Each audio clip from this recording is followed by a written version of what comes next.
Assalamualaikum warahmatullahi wabarakatuh. Saudara-saudara, tadi Bapak Menko Profesor Kiai Saifuddin Zuhri mengatakan bahwa waktu di Paris saya sedang sibuk-sibuknya memberi amanat dan pimpinan kepada duta besar kita.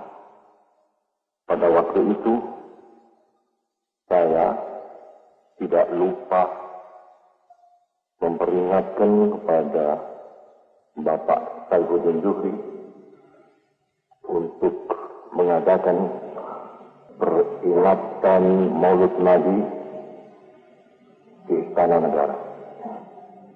Memang demikian, saudara-saudara. Bahkan lebih dulu daripada itu, di Kairo, bukan lebih dulu saya di Kairo, kemudian dari Kairo ke Paris. Bahkan di Kairo, tatkala saya nyantol di situ,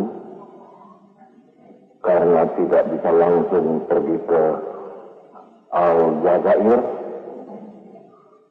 tetapi kemudian mengadakan pertemuan yang amat penting dengan Presiden Nasser, Presiden Ayub Khan, Perdana Menteri Zhou Enlai. Di Kairo itu saya tidak berhenti ingat. Wah, ini bulan Maulid. Ini bulan Maulid. Kita nanti di Jakarta harus mengadakan peringatan Maulid yang sebaik-baiknya. Maka di Kairo itu saya ingat bahwa hari Maulid atau perayaan hari Maulid sebenarnya bukan satu hal yang wajib. Kita ini hanya mempunyai dua hari besar Islam, yaitu hari Idul Fitr dan Idul Kurban. Cuma dua ini hari besar kita. Tetapi sebagai saudara-saudara mengetahui,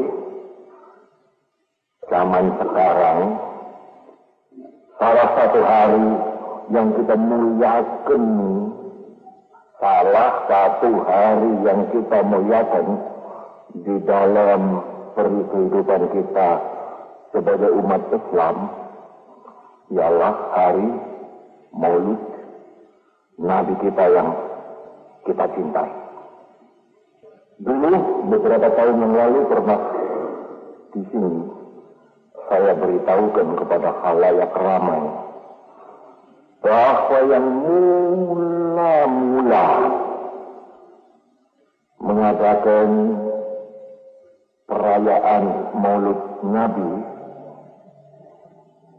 ialah Salahuddin, panglima perang Islam yang amat termasyhur,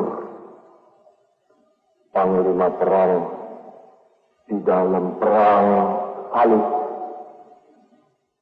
bahasa Belandanya Kruistochten, bahasa Inggrisnya Kruis. Dari pihak Kristen yang termasyhur panglima perangnya ialah Richard Lionheart. yang spesial dari Inggris datang ke timur untuk memimpin laskar Kristen merebut kembali tanah suci. Dari pihak Islam, panglima perangnya Salahuddin. Nah ini satu bukti kehebatan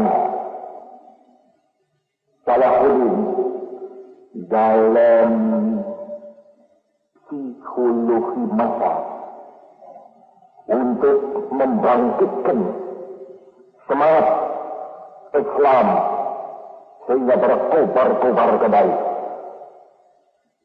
Membangkitkan semangat Islam sebagai semangat perjuangan.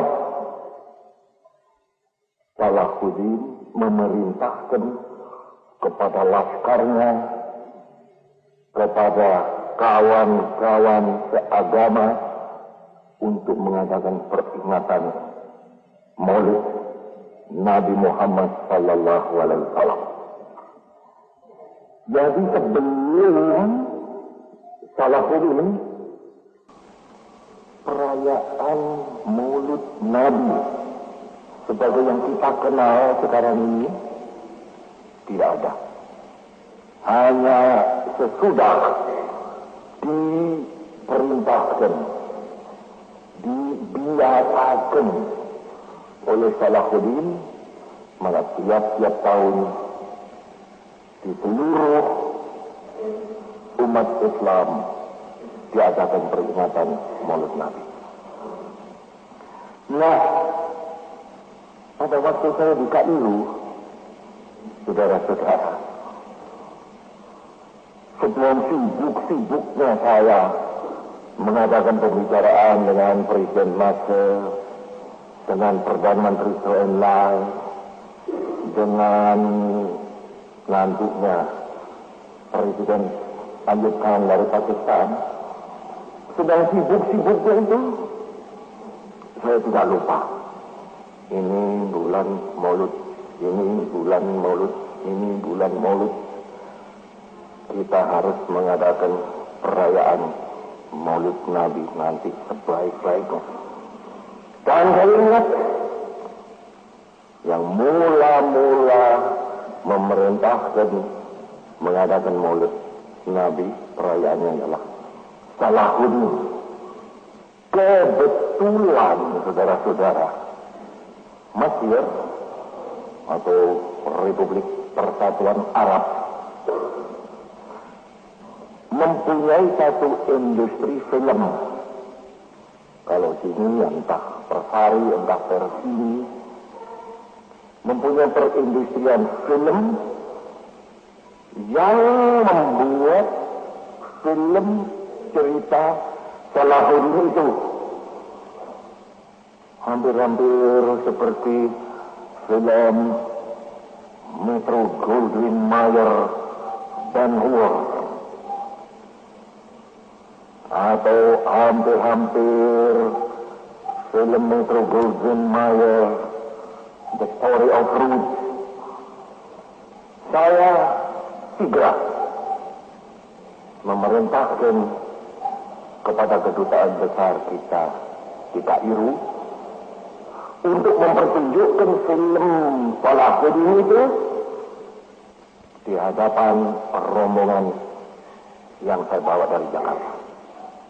Dan di salah satu ruangan daripada Hotel Hilton, pada satu malam dipertunjukkan film Salahuddin ini. Yang di film itu kita melihat perjuangan yang hebat daripada umat Islam di bawah pimpinan Salahuddin. Perjuangan umat Islam yang mengambil suri tauladan daripada perjuangan Nabi kita Muhammad sallallahu alaihi wasallam. Memang saudara-saudara, kita sebagai umat Islam harus menganggap Muhammad itu sebagai pemimpin kita yang terbesar. Bahkan harus kita mengatakan tidak ada pemimpin yang lebih besar daripada Muhammad sallallahu alaihi wasallam. Saudara-saudara, dalam pokok daripada segala pokok, misalnya kalau kita mengikrarkan rukun iman kita, di situ sudah dikatakan bahwa kita harus percaya kepada rasul-rasul, percaya kepada Tuhan satu, percaya kepada malaikat-malaikat dua, percaya loh, bukan sekadar ya percaya, artinya sampai ke tulang sungsum kita percaya kepada kitab-kitab, percaya kepada rasul-rasul, percaya kepada takdir, percaya kepada hari kiamat. 6.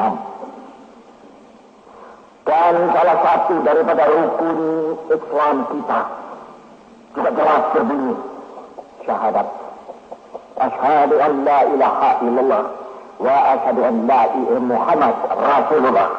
Kita percaya bahwa Muhammad adalah utusan daripada Tuhan, rasul, bukan manusia biasa. Dulu di sini pernah saya uraikan, seluruh sejarah manusia itu penuh dengan orang-orang besar. Bahkan tidak ada satu bangsa yang besar yang tidak mempunyai orang besar. Seluruh sejarah manusia, coba saudara petani sejarah manusia itu. 2000 tahun sebelum Isa sampai sekarang, di perjalanan sejarah umat manusia itu, kita selalu menjumpai orang-orang besar. Di Kairo kita melihat patung daripada Ramses kedua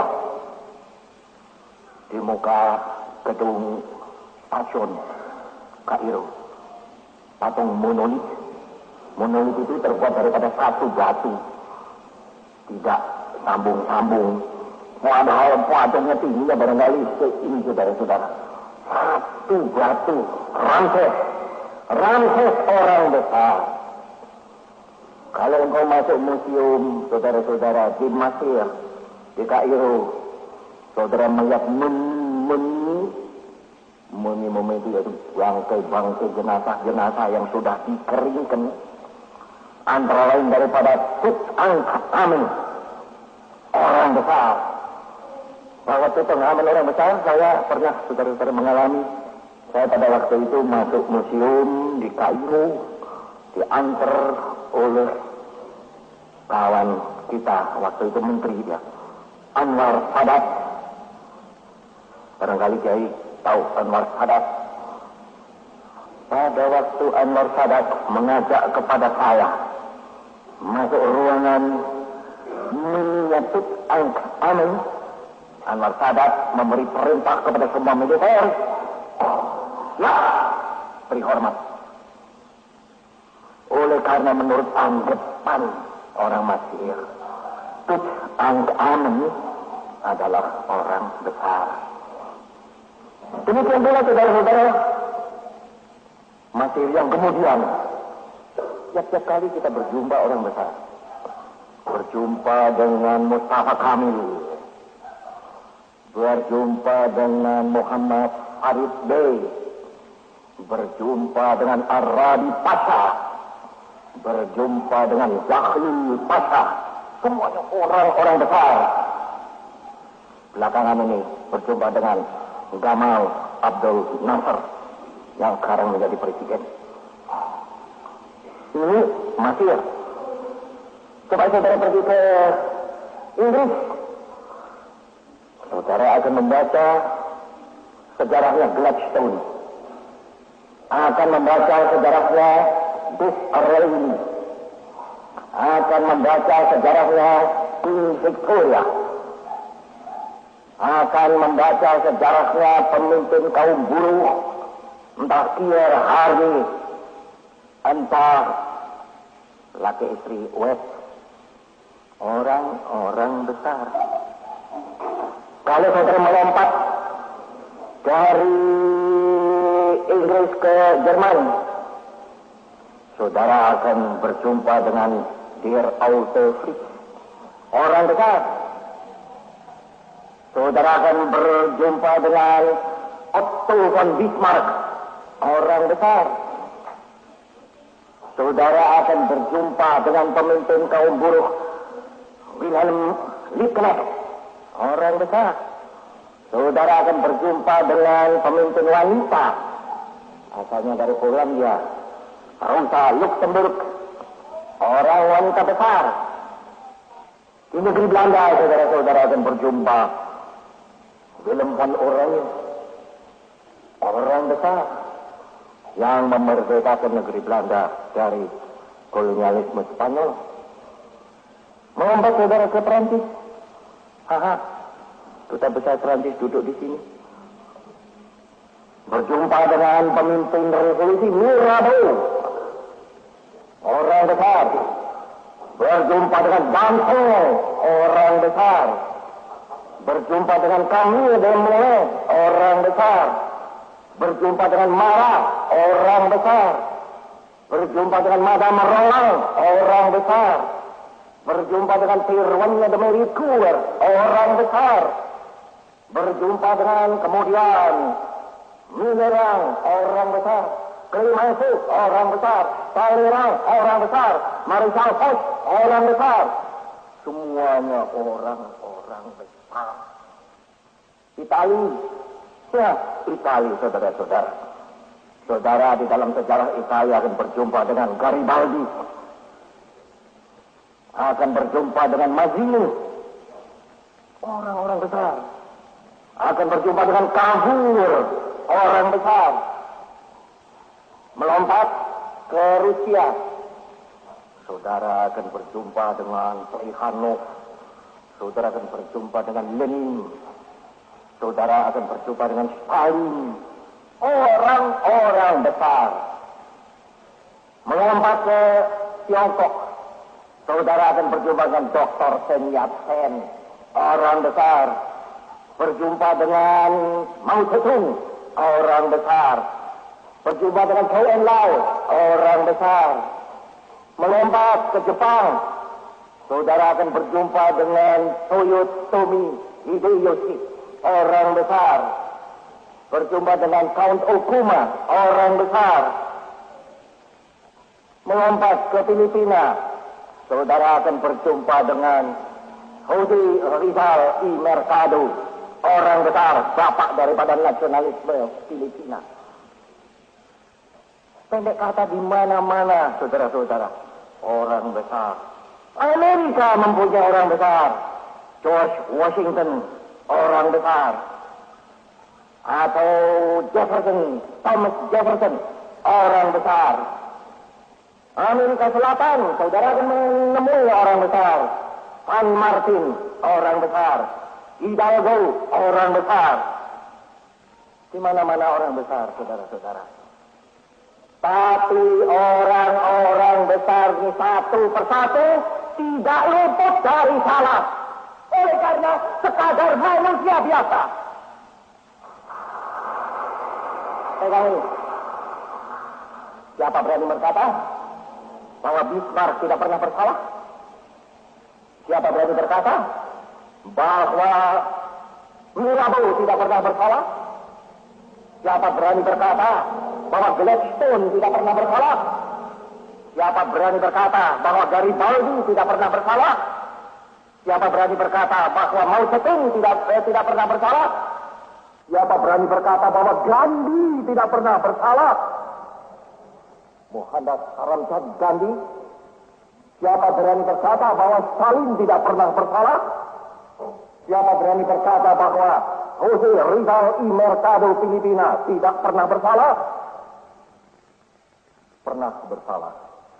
Oleh karena memang Hilaf, salah adalah sifat manusia.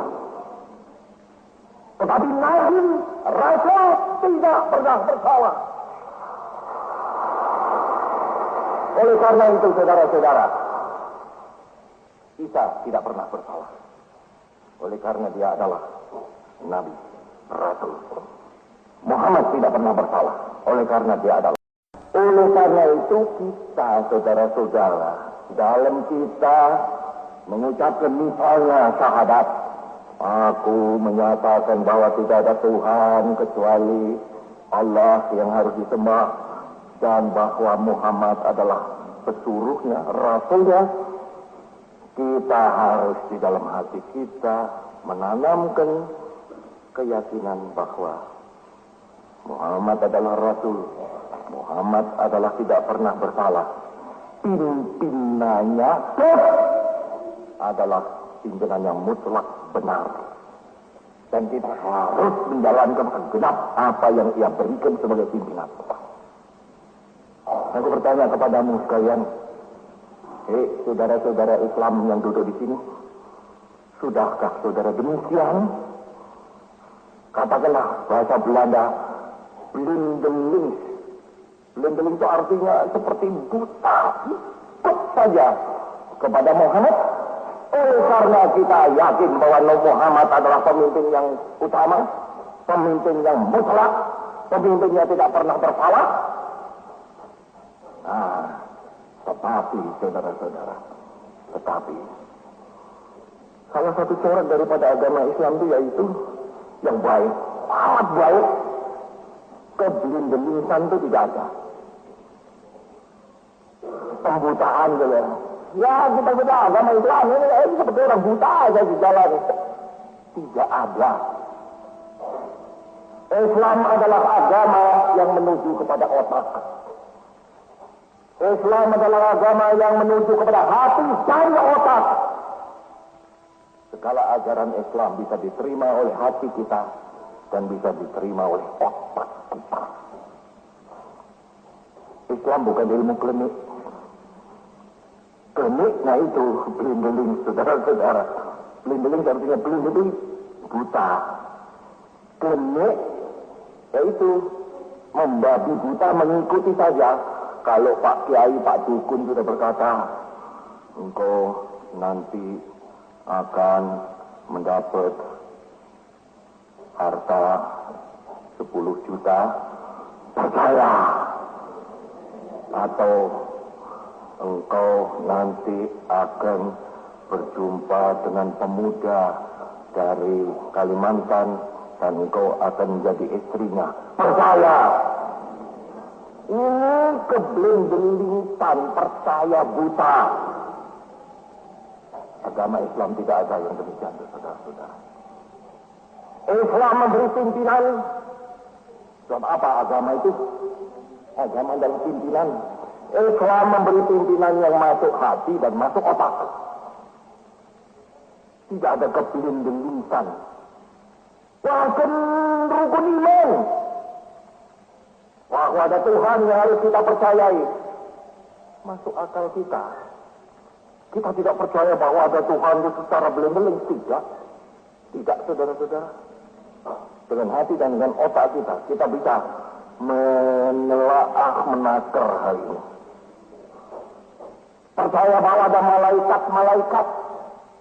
Itu pun jangan kebeling-belingan. Jangan ini yang sudah dikatakan rukun iman harus percaya kepada malaikat. Sudahlah, percaya kepada malaikat, kepada adanya malaikat. Salah jika saudara-saudara demikian. Sebab, ini tadi dikatakan oleh Pak Mulya, Tuhan, lihat tanganku, manusia, Nah, link hubungan antara Tuhan dan nanti Rasul dan manusia itu harus ada. Menurutnya ini urusan otak. Ada malaikat. Bukan kok Dikatakan dalam rukun iman harus percaya kepada malaikat, adanya malaikat.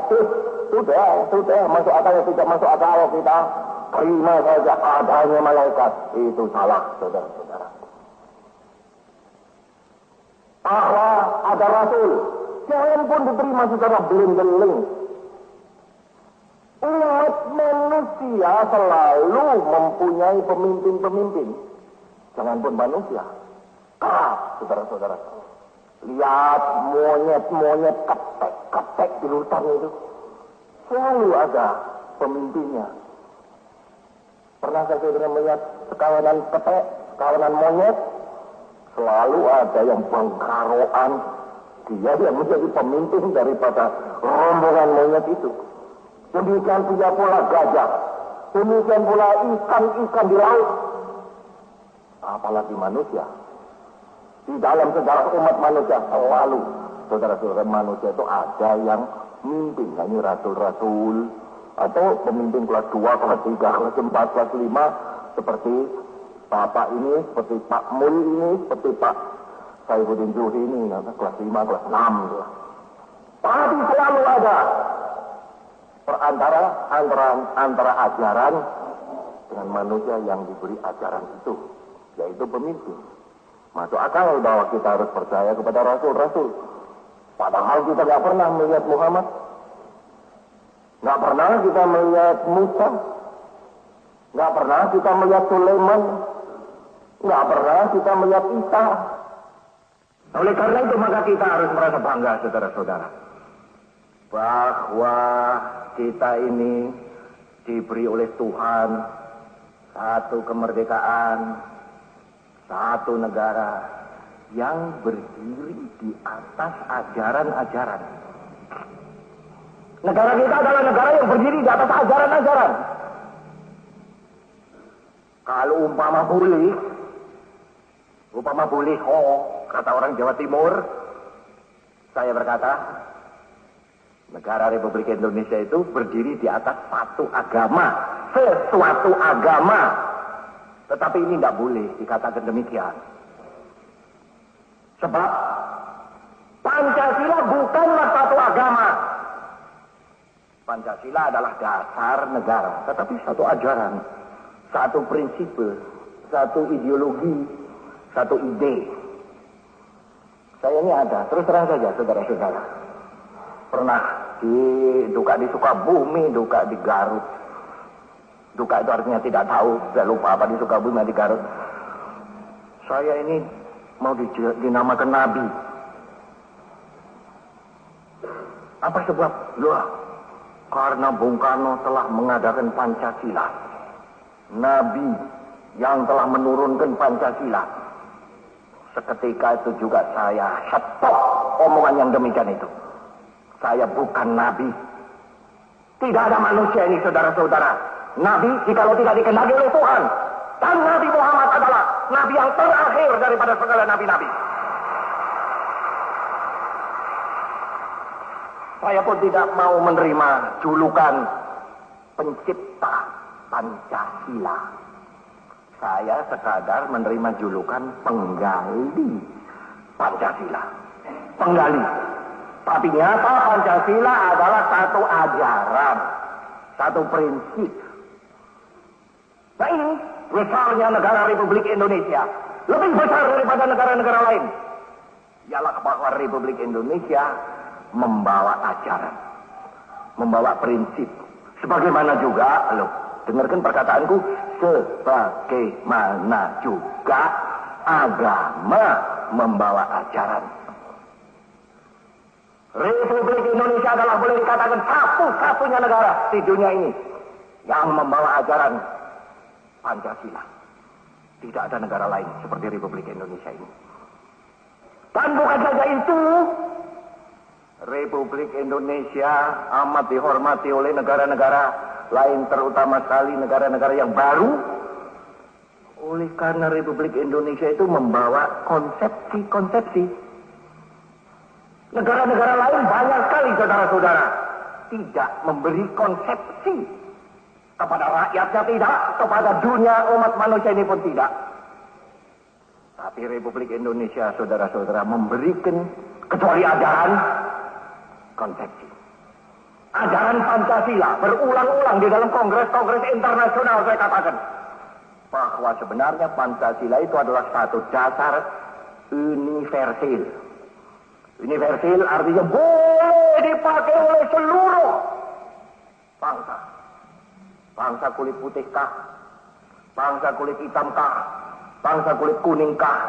Bangsa kulit sawo mateng kah? Semuanya, jikalau mempunyai negara, boleh negaranya itu didasarkan di atas Pancasila. Oleh karena Pancasila adalah satu ajaran atau satu dasar dari Pancasila, saudara-saudara, Republik Indonesia selalu memberi konsepsi-konsepsi. Saya beberapa hari yang lalu dapat laporan. Republik Indonesia, Presiden Soekarno, sekarang sudah nggak ada artinya. Nggak ada orang yang mau dengar, nggak ada orang yang mau ikut. Apa benar demikian, saudara-saudara? Saya ini baru pulang dari luar negeri, dan saya bisa berkata kepada saudara-saudara, belum pernah nama Republik Indonesia begitu tingginya sebagai mercusuar daripada umat manusia di dunia ini, terutama kali di dalam kalangan new emerging forces. Satu bukti bahwa dunia mendengarkan Republik Indonesia, bahwa dunia merasa menerima dari Republik Indonesia itu konsepsi-konsepsi. Republik Indonesia tegak mengeluarkan konsepsi Pancasila. Dan ini semuanya saudara-saudara saya lihat di Kairo. Dikagumi oleh rakyat di sana. Berdikari. Tempo hari saya katakan bahwa justru di Afrika, saudara-saudara, mereka berkata, perkataan Presiden Soekarno bahwa the crowning of independence is not membership of the United Nations, but the ability to stand on our own feet. Mereka orang Afrika dan orang Mesir berkata, it rang through Africa. Rang itu artinya menggelegar seperti beledek mengampar-ampar, saudara-saudara. Demikian pula tatkala saya berkata beberapa tahun yang lalu, go to hell with your aid. Pada waktu itu juga orang Afrika berkata, it rang through Africa. Indonesia mempunyai Pancasila, memberikan Pancasila kepada dunia. Indonesia mempunyai berdikari, memberikan ide berdikari kepada dunia. Kemarin dulu di Bogor saya katakan, justru ide berdikari inilah membuat kaum imperialis gemeter. Jikalau konferensi AA yang kedua bisa terjadi. Karena mereka yakin, kaum imperialis, kalau konferensi AA kedua terjadi di Aljazair, dan di situ Indonesia menganjurkan berdikari kepada seluruh rakyat-rakyat Asia dan Afrika, aku berkata di Bogor, lonceng kematian imperialisme berbunyi. Sebab head vision inti daripada imperialisme ialah membuat bangsa-bangsa tidak berdiri di atas kaki sendiri. Prinsip inti daripada imperialisme ialah membuat bangsa-bangsa memerlukan barang-barang bikinan imperialis, memerlukan persenjataan daripada pihak imperialis, memerlukan bantuan daripada pihak imperialis. Dalam hal pertahanan tidak berhenti-berhenti. Tolong. Mana itu berdikarinya, saudara-saudara? Sama sekali tidak ada. Sebaliknya kita ini sekarang sedang dikepung, saudara-saudara. Malaya itu, Singapura adalah satu basis sebetulnya, saudara-saudara, daripada kekuasaan militer Inggris. Kalimantan Utara basis daripada kekuasaan militer Inggris.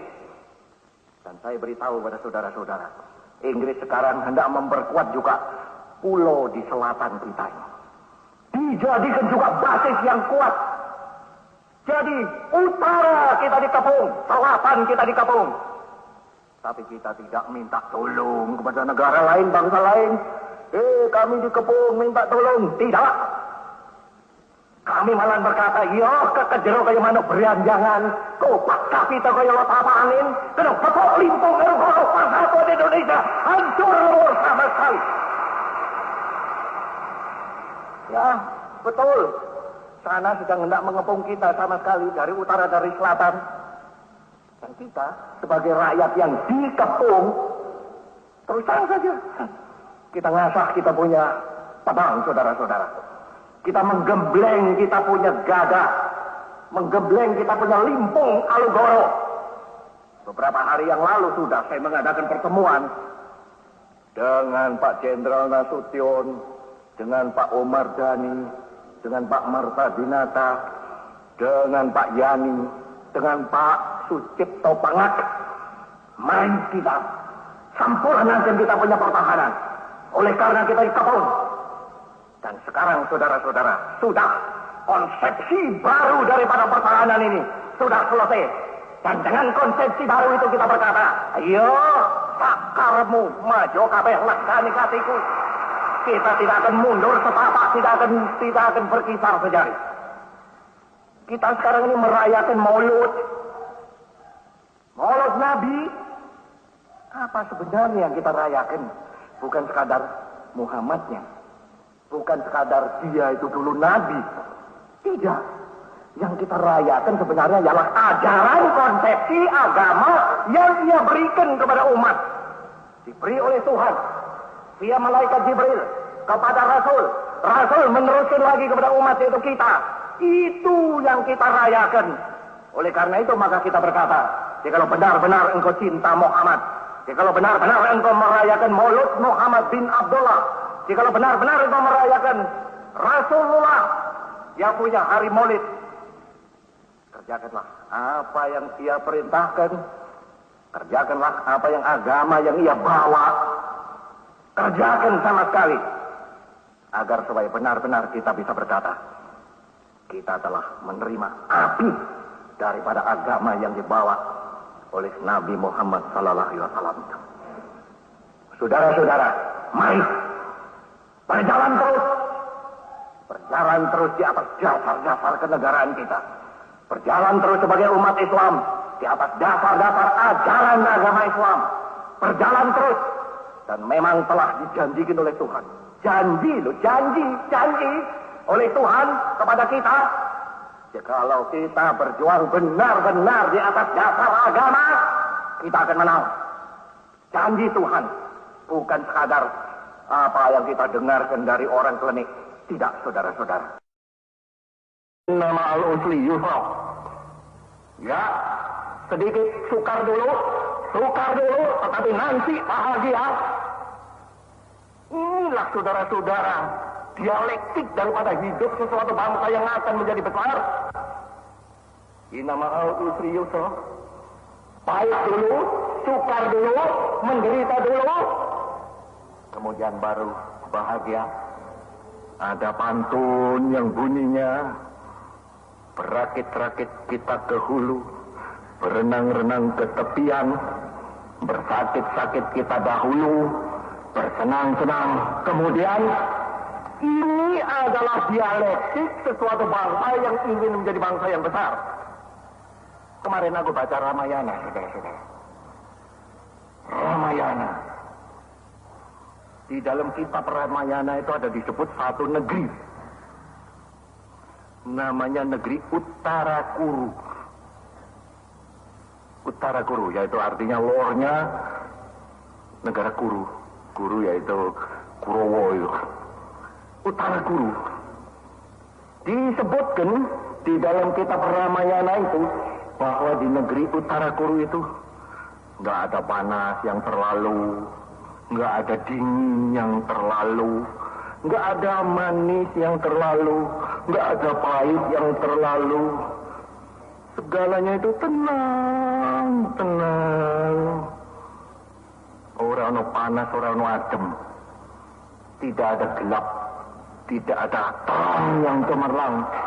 Adem tentrem kadya siniram banyu ayu suwindulawati. Di dalam kitab Ramayana itu sudah dikatakan, negeri yang begini tidak bisa menjadi negeri yang besar. Sebab tidak ada up and down, perjuangan tidak ada. Semuanya itu adem, tentrem, seneng pun tidak terlalu seneng, tidak terlalu sedih. Sudahlah, tenang, Utara Guru. Apa engkau ingin menjadi satu bangsa yang demikian, saudara-saudara? Tidak. Kita tidak ingin menjadi satu bangsa yang demikian. Kita ingin menjadi satu bangsa yang seperti tiap hari digembleng oleh keadaan. Digembleng, hampir hancur lebur, bangun kembali. Digembleng, hampir hancur lebur, bangun kembali. Hanya dengan jalan demikianlah kita bisa menjadi satu bangsa yang benar-benar bangsa otot kawat balung besi. Orang tegas, bapak palu de pandai. Apalagi orang tegas si paning kurindo. Hanya jikalau kita mengerti dialektik daripada perjuangan. Jikalau engkau umat Islam yang sejati, engkau harus senang selalu digembleng, senang selalu up and down, senang bahwa engkau tidak selalu mengalami senang saja, tetapi harus merebut memperjuangkan kesenangan itu. Sebagai diucapkan oleh firman Tuhan, inna ma'al usri yusra. Pahit dulu, nanti senang. Berakit-rakit ke hulu, berenang-renang ke tepian. Bersakit-sakit dahulu, bersenang-senang kemudian. Jikalau kita mengerti akan dialektik ini, barulah saudara-saudara, kita bisa menjadi bangsa yang besar.